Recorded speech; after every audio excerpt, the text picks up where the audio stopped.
Tiny cages, carefully constructed. These soggy logs smell of ignition fluid. Still, they won't light up. Let's talk to you first. Here we go. Nice and easy. No way out, little guys. Not out of this jam. There's a cylinder on the ground in which the man is arranging some netting. It looks like some kind of trap. He notices you. Who's there? Oh, the police. Hello, officers. His self-conscious enthusiasm renders his movements ungainly. He looks like your understanding of a scientist. Okay. Is that the police? Why are the police here? Gary the crypto-fascist, not cryptozoologist. Don't worry, Gary. I'll handle it. You must be Morell, the cryptozoologist. To what do I owe the pleasure? Lena sent me. She's been really worried about you and is waiting for you to get back. Man to man, you shouldn't leave your worm unattended in a cafeteria surrounded by communists. Well, let's go with the second one. Goodbye, Morell. The lieutenant sighs at your flagrant misogyny. Yeah, fair enough. The cryptozoologist's companion says nothing, but nods approvingly in your direction. Of course you do, Gary. Of course you do. So that's what this is. Lena sent you. Can't say I blame her. We've been here for days. That darn water lock is broken, and we can't go under the 881. Yeah, that was me. I broke the water lock with my motor carriage, but it's fixed now. You can go back. You broke the water lock with a motor carriage? There was a billboard in the canal. Not a vehicle. It said Samaran Butter. No, see, I jumped over the canal in my motor carriage, tearing through the Samaran Butter sign, which fell into the canal, blocking the gate. I used the pawn shop as a launch ramp. Why? It was an experiment. Okay, no, let's start at the top. Because I needed to drive into the ocean, because I'm insane. It was an experiment to gauge the Capri 40's aerial performance. I'm something of a gentleman scientist. I'm sorry, I don't know. Let's go with the third one. Scientist? Yes, okay. But you said the water lock is fixed now, so we can go back. Did he say we can go back now? Yes, Gary. We can go soon. If you see Lena, tell her I won't be long. Sir, your wife is waiting for you. I just have to do one more round. See if the phasmid has taken the bait. Then we go in. Okay, tell me about this phasmid you're looking for.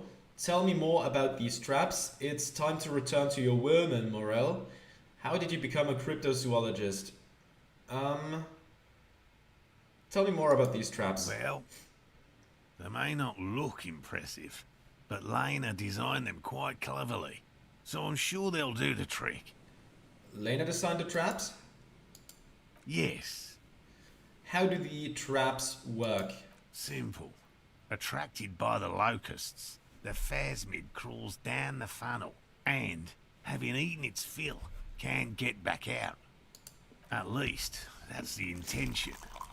The net isn't a perfect solution, but we didn't want to use anything that might damage the specimen's delicate exoskeleton. What are you using as bait? Locusts. Nearly all known phasmids are herbivores, of course. But we've hypothesized that the Insulindian phasmid might occasionally prey on other insects. Inside the traps, a number of locusts crawl and tumble over one another in a tiny, chittering swarm. What will you do if these traps don't work? They'll work, I assure you. The predatory hypothesis, using locusts as bait, accounts for the failure of previous efforts by other teams, which use plants. We have given this some thought. Of The course. traps do seem to be deftly and thoughtfully constructed. It's clear the cryptozoologist's wife knows what she's doing. Let me ask you about something else. Yes. What? It's time to return to your worm, Morell. By woman, you mean my wife, I assume. I will return to her. I can't leave before we finish with these traps. My wife understands that just as well as anyone. He looks south, where Lena could be. Come on, Morell. We've been soaking out here for days. It's time to go back. And leave the traps? Absolutely not. I won't let Lena down. Come on, she wants us back. I'm soaked up to my nuts over here. We'll both catch reed crabs if we don't dry out soon. I didn't know the phasmid was so important to Lena. Of course it's important to her. She's seen it. A verified sighting, on record. One of only 4 this century, and it's hers. Really? She's sighted the phasmid? She didn't tell me that. Yes, that's how we first came to know one another, in fact. But that's her story to tell, not mine. He coughs, then continues. Needless to say, you must ask her about the mysterious phasmid. Will do. Suffice to say, it's long been our dream to find proof of the Insulindian phasmid together. I can't abandon course now. Maybe you could go back to the whirling, warm up, come back later. Come back to check the traps later. You should just give up on this bug hunt. Okay, I understand. I don't give up on things either. Huh. Are we just gonna be rude and do the second one? I've done this entire bug hunting quest in my other playthrough. You should just give up on this bug hunt. Give up? After we've come so far? Not a chance. He's dead set on this. I could go for some trap setting. Okay, tell me about this phasmid you're looking for. Well, first of all, it's damn difficult to find, which is why we've been knee-deep in the reeds laying traps for it. What makes it so difficult to find? Good question. Being a phasmid of the order Phantasmodea, a ghost insect, it disguises itself as plant matter. In this case, the reeds. Awful lot of reeds around, aren't there? And I suspect it may have also developed other specialised techniques to protect itself from predators, or scientists, in our present case. What sort of specialized techniques is the phasmid using to hide itself? It's my hypothesis that it has evolved certain electrochemical defences that allow it to interfere with animal perception, impeding pattern recognition, confusing the visual cortex. But I cannot describe how these defences work, much less how they evolve, without studying a live specimen. Yes, it makes perfect sense. You're beginning to suspect there's something paranatural about this phasmid.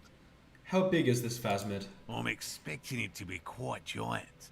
One known species of phasmid, called the Megaphasmodea zoensis, is about the size of a grown man's forearm. So, He leaves the conclusion up to you. Seems puny, to be honest. Why are you so interested in this stick bug? It doesn't seem to be as colorful as some of the other cryptids I've heard about. typical rookie assumption. Insects are much more sophisticated creatures than those unversed in zoology give them credit for. That is true. Even simply catching a glimpse of the Insulindian phasmid would be the apex of of any cryptozoologist's career. But to study it and its defences, find out how it stayed hidden so long. He shakes his head. Would be glory itself. What have you discovered about it so far? Very little, I'm sorry to say. No one's ever captured a specimen, so all our information is based on first and third-hand accounts. So no one's ever found one? Not yet. That's what makes it a cryptid. Just out of curiosity, if there's no proof of its existence, how do you know it's real? I know it's real. Sorry.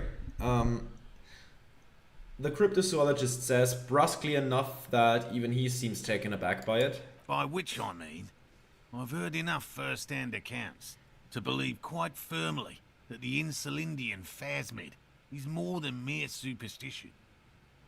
Lena said there has been a sighting of it here in Martinez. Yes, the most recent sighting was by a couple of teenagers along the coast here. That's what brought us to Martinez specifically. It's the first credible sighting in several decades. Admittedly, it's an unusual location for this species, but with all the sewage runoff upstream, it probably doesn't matter much anymore.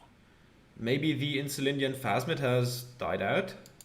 I have to resist the thought. Such an extraordinary creature is doubtlessly highly resilient. After all, it's generally thought to be capable of parthenogenesis. Parthenogenesis? Yes, the females don't need males to reproduce. Makes it easier for a species to survive in adverse conditions. That's pretty clever. Females reproducing without males, a travesty, a crime against passion and common sense. This arouses no special feelings in me. We're gonna have to go with the second one, and goodbye, Morell. Nature does not concern herself with ethical propositions. As a scientist, my interest is strictly dispassionate. There's nothing dispassionate about the way he talks about the insect. Okay. Let's first ask about how he became a cryptozoologist. I've just always liked animals and puzzles. Searching for cryptids is a bit of both. Okay. He seems reluctant to talk about himself, but he'll open up, if you prod a little. So you're living your childhood dream out here. It's not child's play. Just because I have to traipse through the mud every so often. His eyes narrow. Why not just be a zoologist? Real animals are puzzling too. Real? I know you think one is a respectable profession, while the other is superstition. Everyone does. I don't, it's a profession just like any other. Honestly, being a cryptozoologist trumps most of the garbage I've seen people do. Cryptozoology does seem like a lot of wishful thinking. Let's go with the root option, I guess. My methods are the same as those of other scientists. I simply draw upon a wider variety of evidence, and I have more hope that something truly surprising might happen. Your nerve endings tell you there is no such thing as a positive surprise. Ouch. Life surprises are mostly miserable. And has anything truly surprising ever happened to you? Life surprises are mostly miserable. Agreed. Yet there is always a chance, albeit a small one, of a truly good surprise. One simply needs to look at the history of science. Serendipities abound. And has anything truly surprising ever happened to you? No, as I said, I have yet to catch a cryptid, although I have come close. Close enough to keep trying. What kind of evidence do you use? Everything from forgotten regional lore to newspaper accounts, like the one that brought us here, to look for the phasmid. I keep a very open mind. So you have never discovered a cryptid? No. Very few cryptids are ever discovered, and not for a lack of trying. To stay hidden is a cryptid's primary quality. It's even in the name, cryptid. So how many cryptids have been found? Of the list of cryptids kept by the Cryptozoological Society of Chemnee, which is 4,082 items long, about 2,000 have been confirmed as hoaxes. Okay. 2 are categorized as confirmed discoveries. The rest are in differing stages of discovery, refutation, and data collection. Only 2 have proven to be real. Yes, the Chateau Quan forest pygmy, who turned out to be an extinct species of primate, and a cave salamander from Yugograd, who is, honestly, quite unremarkable. It's in a zoo somewhere. Wonderful. We cryptozoologists are brutally honest with ourselves, more so even than the public. With cryptids, most cryptids are hoaxes or they are never found. That does not mean we should stop searching. 2 out of 4,000 is not even 1%. Then the Insulinian phasmid will be the third. I don't even know what to say. That's a small number of discoveries. I'll go with the third one here. Do you know what the success rate in pharmacological research is? 0.00003% of bioreactive agents have reproducibly beneficial effects. Yet science persists in the search for medicine, as we persist in our search for new species. Thanks for explaining that. Now about something else. Yes? What if we check the traps for you? I didn't expect you to take such an interest in our work here, officer. He looks at you with obvious surprise. Cryptozoology and detective work are very similar. Chaos is my method. I am its scion. I'm all in with this cryptid shit. I'm hooked. Let's go with the first one. Yes, indeed. Both require a great deal of research, attention to detail, and, above all, persistence. Where are these traps? There are 4 in total. One is to the south, on this little peninsula, by the boathouses there. It's very near. Another we set in Land's End, to the northeast. It's behind a small sand dune there, on your way to the old radio tower, after the church. Okay. The third is set near the canal, where you crossed, by a concrete slab. A big thicket of reeds going up the slope, and among them... He gestures to the trap in front of him. You should check at least one of those before returning to this one, since I just said it.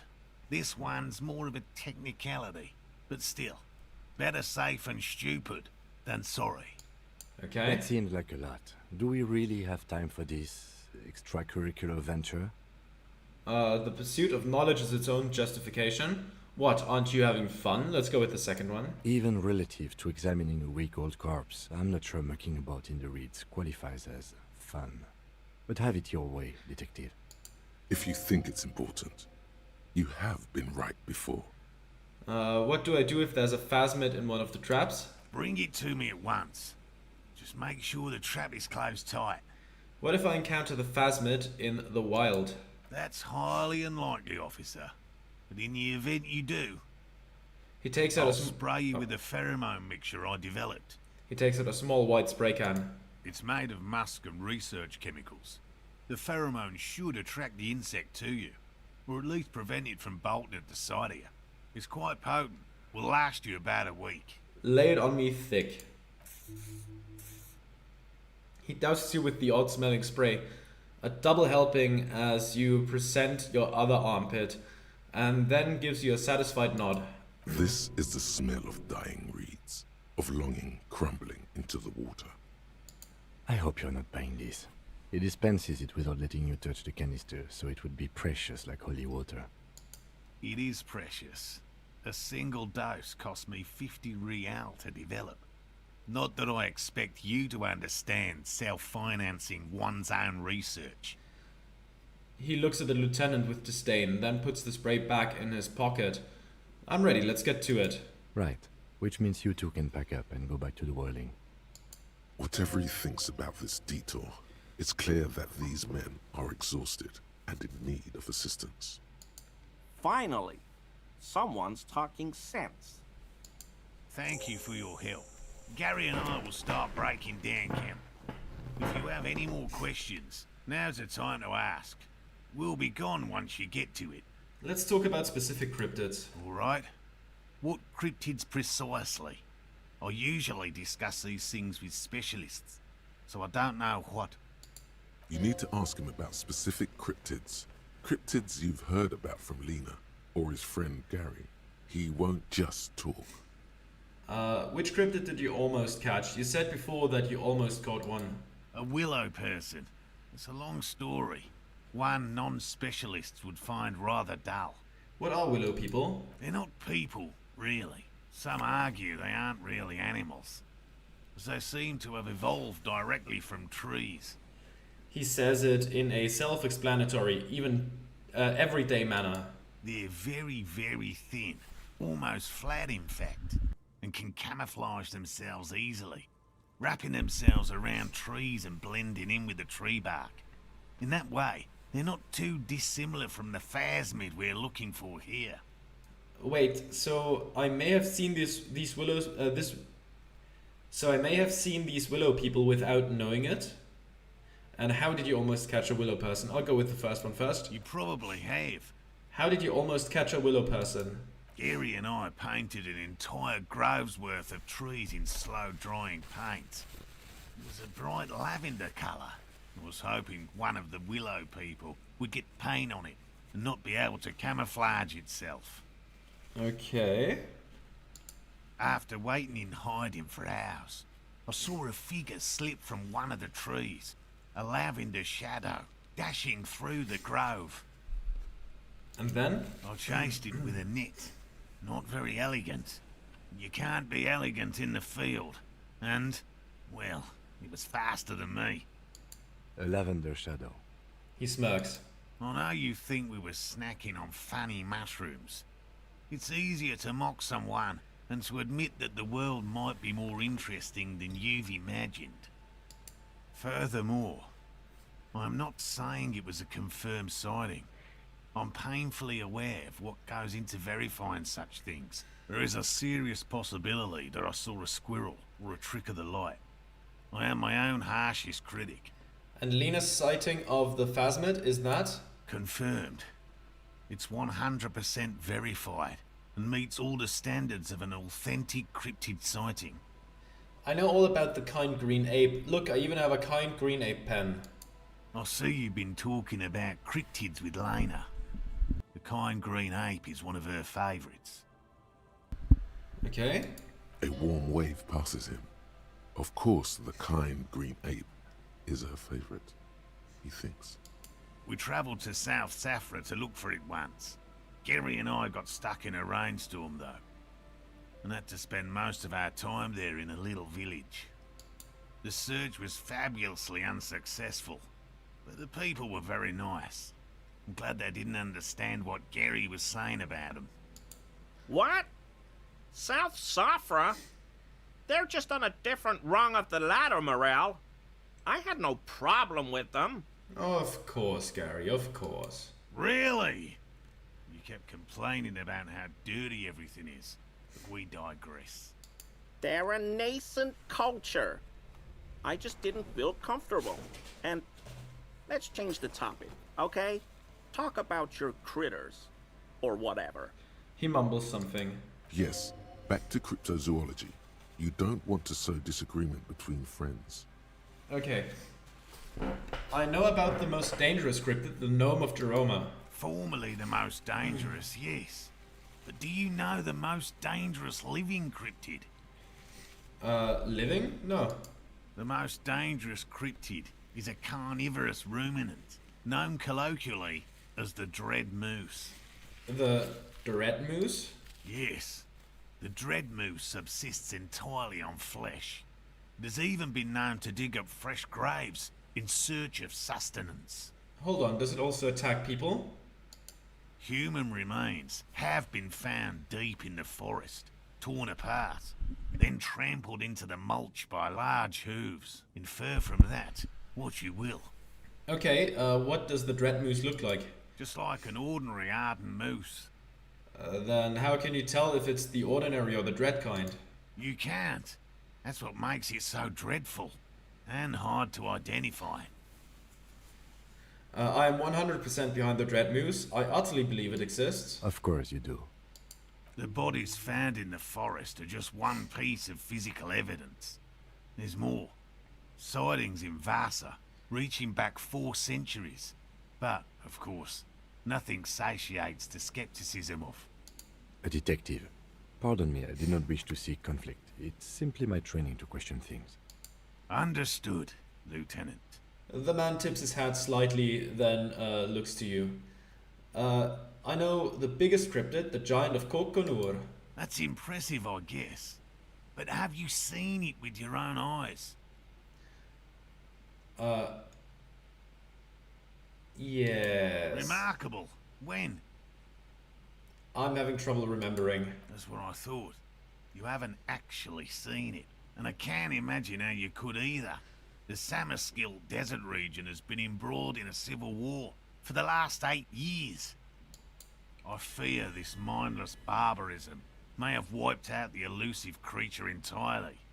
Sightings of towering luminosities have grown rare recently, while they once used to be constant. I know about Cryobacter catlensis. Oh, everyone knows about that one.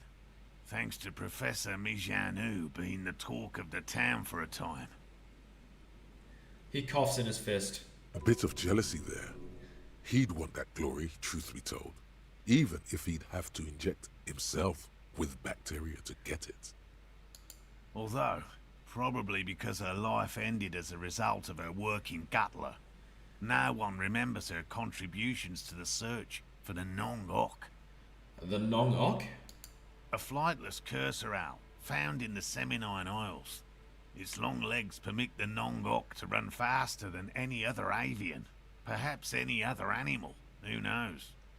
Sure. When it's not hunting its prey in this manner, the Ok hangs from tree branches, like a bat, waiting to dive on hapless prey below on the jungle floor. Mijanu liked extreme animals, you see. One of the few figures of the academic establishment I respect. Really a shame she disappeared. When did she disappear? Oh, decades ago. In the 30s. I didn't know her personally, of course. The chasm of academic pretension still stood before us, even though she had unusual courage for someone from the other side. Just tell me about a cool cryptid, any cryptid. No offense, officer, but I'm not much of a pedagogue. I don't know what I would have done if Lena hadn't persuaded me to go back to field research. You should ask her if you want interesting stories. Me? I'm not a people person, unless you haven't noticed. And I don't make a good lecturer. My strength lies in field work and persistence. He brushes an errant strand of hair from his eye.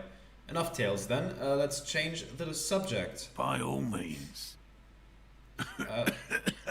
He coughs and wipes his mouth. I'll get going. And a breakthrough. Bringing of the law. Lawjaw. Okay, so we now know why you have Lawjaw. Why you say the law in a weird manner. And why your jaw does that thing. You had polio as a child. You hadn't gotten vaccinated. It must have been right after the revolution. Not a lot of vaccine going around then. So you got infantile paralysis due to polio, and this jaw thing is a complication from that. Admittedly, it's not very funny, but you overcame it. This little infant survived and became a sharp-shooting super cop. So, fuck you, polio. Fuck you, polio. I agree. Learning cap for hand-eye coordination raised to 6. Succeed all hand-eye coordination passives. Oh, that's interesting. And -1 rhetoric, jaw still weird. Okay, I can live with that. We don't really need rhetoric anymore. Inspect the traps, of course. New skill point. Let's talk to you now.